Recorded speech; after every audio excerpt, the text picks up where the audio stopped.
श्री गोवर्धन नाथ की जय हो। श्री गोकुल नाथ जी विरचित श्री हरिराय जी महाप्रभु जी प्रणीत 252 वैष्णवन की वार्ता क्रमांक जो 119 अधूरो હતો, जो एक क्षत्राणी आग्रह की सो प्रसंग कल यहाँ तक आयो હતો।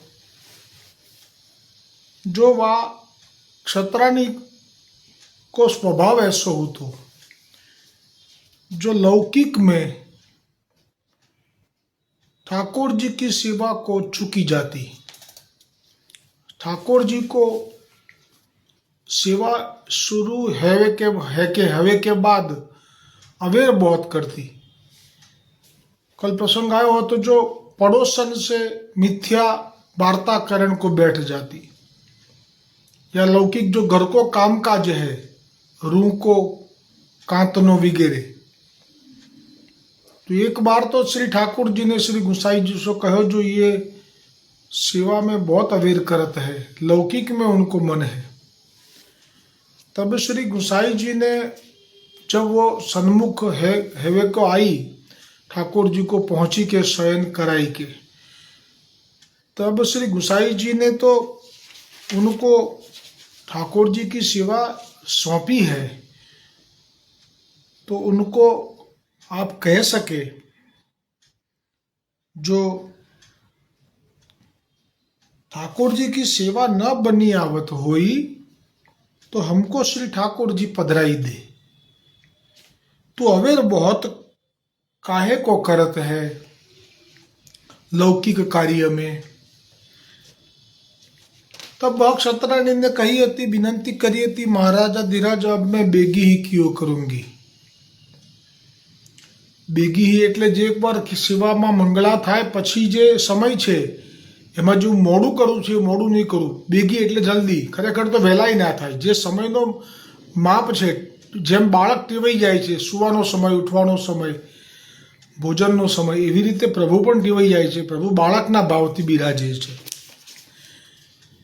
पाछे फेरी वह क्षत्राणी अवेर करन लागी। तब श्री गुसाई जी को फिर बतायो हुई गो श्री ठाकुर जी ने तब आगरे के वैष्णव सब कही कि फलानी बाई के घर श्री ठाकुर जी है, सो तिनकी सेवा अब तुम करियो। तो गुसाई जी ना मुखना वचन छे, पण आ वचन में वैष्णवों ने संदेह छे, संदेह थाय एटले हाजी हाजी ना करवू, पूछी लेवू। तरत पूछ्યું उन वैष्णव ने श्री गुसाई जी से कही जो महाराज वह बाई हमको अपने श्री ठाकुर जी की सेवा कैसे करन देगी।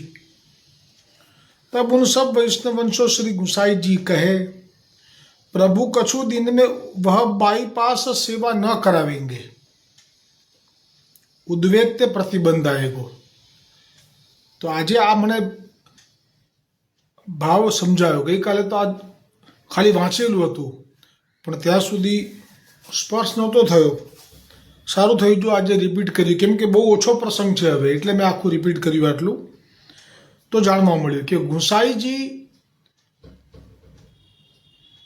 ઠાકોરજીને પધરાવે એ કૃપા છે, પણ આપણે માથે પધાર્યા પછી આપણે જ્યારે સેવામાં અવેર કરીએ, સમય પ્રમાણે જે ભોગ ના આવે કે સ્નાન ના થાય કે શૃંગાર ના થાય, અને એ વખતે આપણે બીજા કામમાં પડી જઈએ ઘરના લૌકિક,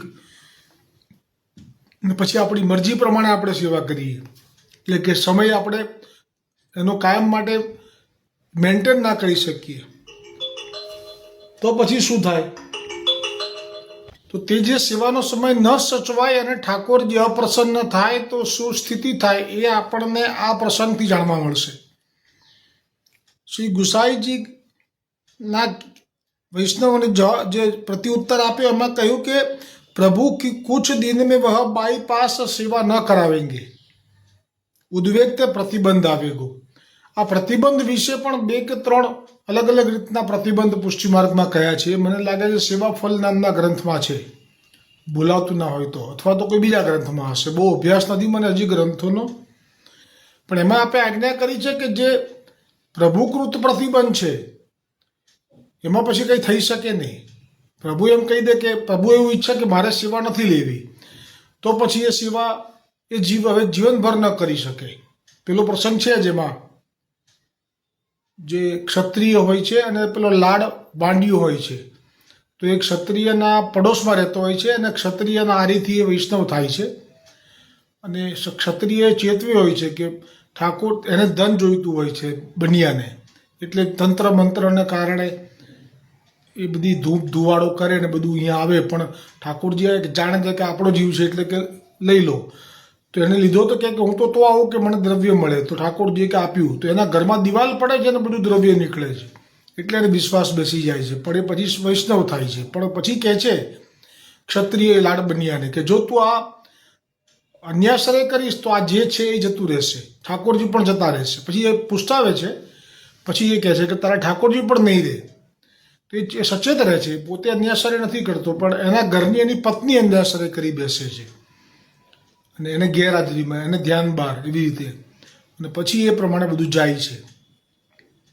તો તે વખતે આ ઠાકોરજી ચાલ્યા જાય છે. ત્યાંથી એ વખતે એવું કરતા ગુસાઈજી જ્યાં સુધી ભૂતલ પર હતા ત્યાં સુધી ઠાકોરજી શું કરતા, જેમને માથે પધરાયા હોય ત્યાંથી અંતર ધ્યાન થઈ જાય અને ગોકુલમાજીને પ્રગટ થાય. આ લીલામાં ફેરફાર છે, કેમ કે ગુસાઈજીએ આજ્ઞા કરી દીધી છે ને, એટલે ઠાકોરજી હવે એ પ્રમાણે કરશે. ગુસાઈજીની આજ્ઞા સૌથી ઉપર, પછી ગુસાઈજી જો આજ્ઞા ન કરી હોત તો આપ શું કરત? તે આજ્ઞાથી અંતર ધ્યાન થઈ અને સીધા ગોકુલમાં પ્રગટ થઈ જાય. કેટલા બધા પ્રસંગો છે આવા. આપને જ્યારે અપ્રસન્નતા થાય ત્યારે પણ આપણે એવું કહેતા કે હું જઉં છું હો ગોકુલ, એકદમ જ. પછી વિનંતી કરે કે ના કૃપાનાથ અમારી ભૂલ કહો અમને, તો કે તમે પેલા વૈષ્ણવને કેમ આવી રીતે એને એના માટે આવું કર્યું? એ તો શુદ્ધ છે, તમે લોકોએ જે જોયું છે સાચું નથી. પછી કે ના કૃપાનાથ તો અમે જઈએ છીએ. પછી પણ ગોકુલ જતા રહે એવું હતું. આ એક જ પ્રસંગ એવો છે કે જેમાં ગુસાઈજીએ એવી આજ્ઞા કરી દીધી કે ના હવે ઠાકોરજીથી પ્રતિબંધ આવશે અને સેવા તમારે કરવાની આવશે. તો હવે જે બોલ્યા છે ગુસાઈજી હવે એ જ સત્ય થશે. તો આ જે પ્રતિબંધ છે પ્રભુકૃત, એનો કોઈ ઈલાજ નથી એવું એમાં આવેલું છે. શિક્ષાપત્રમાં પણ હરિરાયજીએ કહેલું છે કે એનો કોઈ ઈલાજ નથી. જેમ કે હા જો આ લાડ બન્યા, હવે એના ઠાકોરજી અપ્રસન્ન થઈને ચાલ્યા ગયા, દ્રવ્ય બધું ગયું, એ જેલમાં ગયો, ઘરના લોકોએ શરૂમાં તો મોકલ્યું ખાવાનું, પછી એ બંધ કર્યું. ત્યારે એને ભાન થયું કે મેં ન્યાશ્રય કરીને બધું ખોયું, દ્રવ્ય ખોયું, ઠાકોરજી ખોયા, પત્ની બધા ગયા.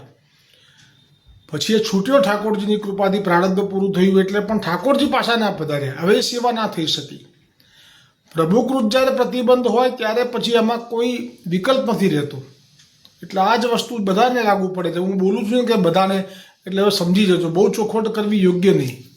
એક વખત પ્રતિબંધ આવી ગયો, પણ પ્રતિબંધનો અર્થ એવો નહીં સમજવાનો કે હવે પુષ્ટિ માર્ગનું જે ફલ છે લીલામાં જે અંગીકાર થવાનું, એમાં કોઈ આંચ નથી આવતી. એ પ્રમાણે આજે આવશે આ વાર્તા પ્રસંગમાં. એટલે કંઈ બધું પતી ગયું એવું નહીં. ભૂતલ ઉપર સેવા પતી ગઈ.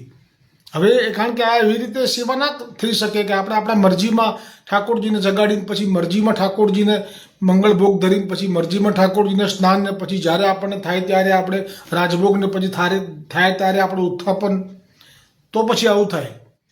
સમય બિલકુલ સાચવવાનો. હવે જ્યારે ગુસાઈજીએ આજ્ઞા કરી કે ઉદ્વેગ તે પ્રતિબંધ આવ્યો, એટલે એનું પરિણામ પણ સારું નહીં. ઉદ્વેગ એટલે એનું જે શ્રમ પડશે એ કેવો હશે? ભાવ પ્રકાશ. श्री हरिराय जी कहे छे याको अभिप्राय यह है सेवा में, याको अभिप्राय यह है सेवा में 3 वस्तु बाधक है: उद्वेग, प्रतिबंध और भोग. सो उद्वेग ते प्रतिबंध होते हैं और प्रतिबंध ते लौकिक भोग प्राप्त होते हैं. तो बहुत मोटी बात कही दीदी है. जो लौकिक में बहु डूबेला रहे ने ठाकुरजी ने पधराया पछी हो નથી પધરાયા તો તમને બરોબર જ છો, એ તો ઉત્તમ છે. પ્રભુને શરમ નથી આપતા ને લૌકિકપણું તમારું ના જાય તો એનો બહુ બાદ નથી. પણ તમે લૌકિકમાં છો ને પછી ઠાકોરજીને પધરાવીને પછી પાછા લૌકિકમાં રહો છો તો પછી એ દુઃખદાયક છે.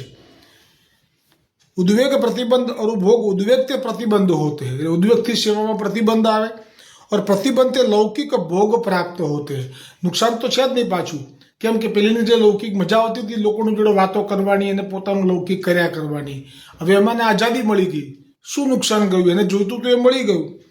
ताते दैवी जीवन को यह तीनों बुद्धिपूर्वक त्याग करने। सो बात श्री महाप्रभु जी आप सेवा फल, हाँ सेवा फल के विवरण में विस्तार सो कहे है। एमां आपे कह्युं छे सेवा फलमां के प्रभुकृत जो प्रतिबंध आव्यो छे तो पछी एमां कंई थवानुं नथी, એટલે કે ભૂતલ પર હો। પછી એવું ના સમજતા કે બધું પતી ગયું છે, સેવામાં લીલામાં અંગીકાર નહીં થાય, ના ના એવું નથી, આવશે આમાં છેલ્લે। પણ જે બીજો પ્રતિબંધ છે આ સિવાય ઉદ્વેગનો, તો એમાં પછી સમાધાન થાય છે કે તમે જે કારણથી ઉદ્વેગ આવ્યો એનાથી દૂર રહો, અથવા તો એ ફરીથી ના થાય એવો પ્રયત્ન કરો। લૌકિકથી આવ્યો છો તો લૌકિકથી સાચવી લો તો પાછું સેવા થઈ શકે છે શરૂ। તા પાછે કછુક દિન બીતે, પાછે એક દિન સવેરો ભયો, ઘડી દોઈ દિન ચર્યો, બરાબર 2 ઘડી એટલે 48 મિનિટ, પોણો કલાક જેવો થયો હશે સૂર્યોદય થયા પછી। તબ ક્ષત્રાની ચરખા કાટત હોતી, એનો જો એ જ ક્રમ છે હજી પણ 2 વખત થયું। એક વખત થયું પછી બીજી વખતમાં તો ઠાકોરજીએ ગુસાઈજીને કીધું, ગુસાઈજીએ કશું એને ના કીધું, સીધું વૈષ્ણવને કીધું, એટલે ઉઠીને વળી પાછી ઠાકોરજીની સેવા તરફ લક્ષ્ય ના ગયું। સો ઉપર તે વાકે ઉપર ભીત ગીરી, એ જ્યાં કાંકતી હતી એના ઘરમાં ત્યાંથી જે દિવાલ હોય એ પડી, એવી રીતે પડી કે એના બંને હાથ તૂટી ગયા। એટલે આપણે એવું બહુ વધારે નહીં વિચારવાનું, 2 હાથમાં મચકોડાયો, આટલું આખો ને આપણે, આ તો બહુ કોમળ છે પ્રભુ તો, પણ કઠોર થઈ જાય છે જ્યારે આપણે જે મળ્યું છે એને સમજતા નથી અદે દાનને। ताते दोनों के 2 हाथ वाके टूटी गए। यह सुनी के क्षत्राणी के घर वैष्णव आए। હવે આ સાંભળ્યું એટલે વૈષ્ણવોને તો ગુસાઈજીએ કહી રાખેલું એટલે લોકો સામેથી જ આવ્યા। હવે આ જ કહેશે। तब क्षत्राणी ने सो वैष्णव सो कही, तुम श्री ठाकुर जी को पधराई ले जाओ। तब वे वैष्णव श्री ठाकुर जी को वह क्षत्राणी के घर से अपने घर पधराई के ले गए। आ क्षत्राणी तो खबर नहीं कि गुसाईजी आमने कही राखेलू है અને આ લોકો લેવા આવ્યા છે તેમાં ગુસાઈજીની આજ્ઞા છે, કશી ખબર નથી। પણ જે બોલ્યા શ્રી ગુસાઈજી એ પ્રભુની આ લીલા છે એ જાણી ગયેલા હતા, એટલે આપે કહ્યું। ભાવ પ્રકાશ या को अभिप्राय यह है जो यद्यपि वा क्षत्राणी को जीव दैवी હતો, जो शब्दो आवे છે હવે હરિરાયજીના, દૈવી હતો, દૈવી એટલે લીલામાંથી પડેલી હતી, પરી વાકી દેહ આસુરી હતી, એટલે લીલામાંથી પડેલા હોય તોય આસુરી હોય એવું આ પ્રમાણ। એટલે જે કોઈને પણ આ બંધ બેસતી પાઘડી પહેરવી હોય તો આજે તો પહેરી જ લેજો, જરૂર પહેરવી જોઈએ। સારામાં તો બંધ બેસતી પાઘડી તરત પહેરી લઈએ છીએ આપણે, આગળ પડતાઈ જઈએ છીએ, તો આ સારી વાત નથી, પણ જેમાં આપણો નંબર આવતો હોય તો જરૂર પહેરી લેવી, કારણ કે પહેરવાથી નુકસાન નથી, ફાયદો જ। ઠાકોરજીને શ્રમ પડતું હશે તો નહીં પડે, અને ક્યાં તો આપણા ઉપર આવશે કંઈ આફતથી તો આપણે સમજવાનું કે આપણે હાથ ના કર્યા હૈયે વાગેલા છે, આ તો પગ ઉપર આપણે જાતે જ કુવાડો મારેલો છે, એટલે આપણને દુઃખ પણ ઓછું થશે। બાકી દેહ આસુરી હતી, એટલે આપણે આપણી જાતને આસુરી સમજવાના। ઠાકોરજીની સેવાને ગૌણ કરી લૌકિકને મુખ્ય કરીએ તો આપણે આસુરી, और मनहु आसुरी હતો। તાતે પ્રભુ ઇન પાસ સેવા નહીં કરાય, એટલે જેનું મન આસુરી હોય, જેના ભાવ આસુરી હોય, જે આવી રીતે લૌકિકમાં જ વધારે આસક્ત રહેતા હોય, તો ઠાકોરજી એની પાસે સેવા નથી કરાવતા। અને 2 ભાવ થાય, ક્યાં તો એને આવી રીતે કંઈ પણ કારણથી બીજાને પધરાવવું જ પડે એવા સંજોગો ઊભા કરે છે, અને અથવા તો એ સેવા કરે છે પણ હવે સ્વીકારણી બંધ કરી, એટલે ક્રિયાત્મક સેવા થઈ ગઈ। એને અંદર જે ઉછાળો કે આનંદનો અનુભવ થવો જોઈએ, ઠાકોરજી અંગીકાર કરે ત્યારે જે આનંદ થાય, જેમ બાળકને કોઈ લેવડાવે અને બાળક ઘટક ઘટક પીએ તે વખતે માને જે અંદરથી હર્ષ થાય, એવું ઠાકોરજી કરાવે। પણ જો એ કરાવવાનું બંધ કરી દે તો સમજવાનું કે એ પ્રતિબંધ આવી ગયો, હવે ક્રિયા થઈ ગઈ, હવે કરે કે ના કરે સરખું થઈ ગયું। सो वैष्णव श्री गुसाई जी के वचन स्मरण करी के प्रीति सो श्री ठाकुर जी की सेवा करते। पाछे वह क्षत्राणी बहुत खेद करण लागी, आ पण जरूरी है। सो वह क्षत्राणी श्री गुसाई जी की ऐसी कृपा पात्र हती, ताती इनकी वार्ता कहाँ थई कही। એટલે આમાં એ ક્ષત્રાણીનો લીલામાં ફરી અંગીકાર થયો છે કે નથી થયો એનું ભલે કંઈ પાછળથી વિવરણ નથી આવ્યું, પણ આગળ આપણે કહી દીધું છે શ્રી ગોકુલનાથજીએ સ્વયં કહ્યું છે હરિરાયજીએ ભાવ પ્રકાશમાં કે યદ્યપિ ક્ષત્રાણિકો જીવ દૈવી હતો, એટલે દૈવી છે તો પછી નવરત્ન ગ્રંથમાં કહ્યું છે કે એની લૌકિક ગતિ નહીં થાય. એટલે વળી પાછા બે ભાવ તો છે જ, એમાં હજી સુધી મને એનું સમાધાન તો નથી મળ્યું. એક ભાવ એ છે કે જરૂરથી લીલા પ્રાપ્તિ થશે, અને બીજો ભાવ એ છે કે લીલા પ્રાપ્તિ તો નહીં થાય પણ એની લૌકિક ગતિ પણ નહીં થાય. એટલે કે 84 લાખ શરીરમાં ભવસાગરમાં ડૂબવું નહીં પડે, મોક્ષ થઈ જશે, એવો એક ભાવ થાય. કેમ કે જો કે ગોવિંદ દુબેને આ માટે આ પ્રગટ કર્યો હતો નામ સ્તોત્ર નવરત્ન, તો એનો જે ગોલોકની લીલા પ્રાપ્તિ એને થઈ જ નથી. જેમના માટે આ છે કે તારી લૌકિક ગતિ નહીં થાય, તો એની લીલા પ્રાપ્તિ નથી થઈ ગોલોકમાં, પણ એ વૈકુંઠની લીલાની જીવ હતી, તો એ લીલા પ્રાપ્તિ થઈ છે પાછી. એટલે આપણે એવું પણ ના કહી શકીએ કે આસુરી દૈવી જીવ હોય તો એને અલૌકિક ગતિ ના જ થાય, એવું ના કહી શકીએ, કારણ કે તો હતી જ દ્વારિકા લીલાની. એટલા માટે આવતીકાલે श्री गोसाई जी के सेवक भील दो भाई, भील दो द्वारिका जी के मार्ग में रहते, तिनकी वार्ता को भाव सोमवार आवश्य. दृढ़ इन चरण केरो भरोसो, दृढ़ इन चरण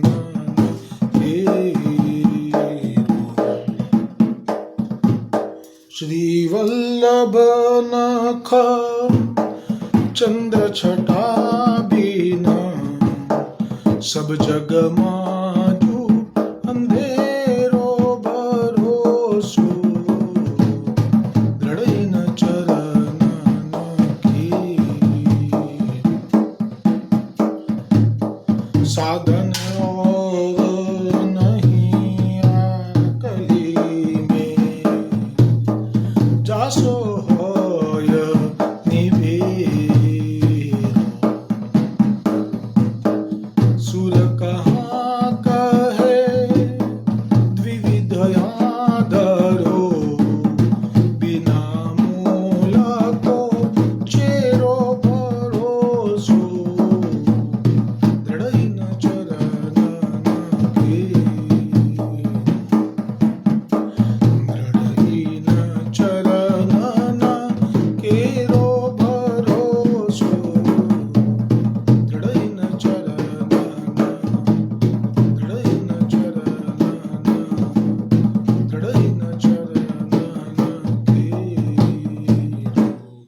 श्री गोवर्धन नाथ की जय, श्री वल्लभाधीश की जय, श्याम सुंदर श्री यमुने महारानी जी की जय, वल्लभ कुल परिवार की जय, अपने अपने गुरुदेव की जय, गोपाल लाल प्यारे की जय.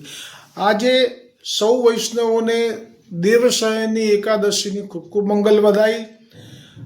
જ્યારે આપ 4 માસ માટે જે ચતુર્માસ દરમિયાન પોઢી જાય છે, તો પુષ્ટિ માર્ગમાં શું લીલા થાય છે તે વખતે એ ગર્ગ સંહિતામાં આવે છે કે જ્યારે ઠાકોરજી અંતર્ધાન થયા અને બધી ગોપીઓએ પૂછ્યું કે અત્યારે આ સમયે ક્યાં ગયા હતા, તો કે હું પોઢી ગયો હતો, ચાતુર્માસ હતું એટલે, પણ તમે લોકો રડતા હતા. હા, ગોપી ગીત વખતે કે તમે લોકો બહુ રુદન કરતા હતા એટલે હું સૂઈ ગયેલો હતો શેષ શૈયા ઉપર, પણ બસ તમારું રુદન સાંભળ્યું મારાથી રહેવાયું નહીં એટલે હું આવી ગયો.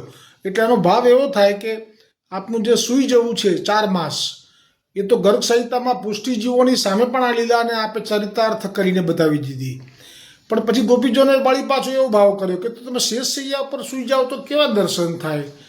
આ જેવી રીતે ગઈકાલે મેં પ્રસંગ કહ્યો હતો કે વૈકુંઠના વિષ્ણુ છે એવું પેલા વરુણ લોકમાં વરુણ દેવતાએ કહ્યું, એટલે બધાએ વૈકુંઠ વૈકુંઠ કર્યું. એમાં ગોપીજનોએ શેષ શૈયા કરી. એટલે શેષ શૈયા સ્થાન તમે વ્રજમાં જાઓ તો પૂછજો કે આ શેષ શૈયા સ્થાન એ શું છે અને એની શું લીલા છે. તો એ આ ગર્ગ સંહિતા સાથે સંકળાયેલી લીલા તમને મથુરાના ચોબા જાણતા હશે તો કહેશે કે આ શેષ શૈયા સ્થાન વ્રજમાં એ છે કે જ્યાં ગોપીજનોએ ગોપી ગીતમાં જ્યારે વિનંતી કરી કે આપ ક્યાં ગયા હતા આટલા વખત સુધી, તો કે હું શેષ શૈયા પર શયન કરતો હતો એમ કરીને વાત છે. ચતુર્માસની છે કે બ્રહ્મરાત્રિની એ મને ખબર નથી. એટલે કે જ્યારે પ્રભુ સૂઈ જાય છે 1000 યુગ ચતુર્યુગી પછી જે પ્રલય કરે છે સૂઈ જાય છે એ પ્રસંગ છે કે નહીં તારા સ્મરણ નથી રહ્યું. પણ એમાં મેં કહ્યું કે હા હું શેષ શૈયા ઉપર સૂતો હતો. તે વખતે ગોપીજનોએ કહ્યું કે તમને એવા દર્શન કરાવો. તો ગર્ગ સંહિતામાં એવા દર્શન થયા છે કે ત્યાં શેષજી પ્રગટ થયા. એમની ગોદીમાં ભગવાન પૂર્ણ પુરુષોત્તમ કૃષ્ણ સૂતા છે અને લક્ષ્મીજી છે એના જગ્યાએ રાધાજી જ ભગવાન શ્રી કૃષ્ણના ચરણની સેવા કરી રહ્યા છે. એવા દર્શન આપ્યા છે ગર્ગ સંહિતામાં છે. એને શેષ શૈયાનું સ્થાન પાપનાશક તીર્થ તરીકે આજે પણ વ્રજમાં પ્રસિદ્ધ છે.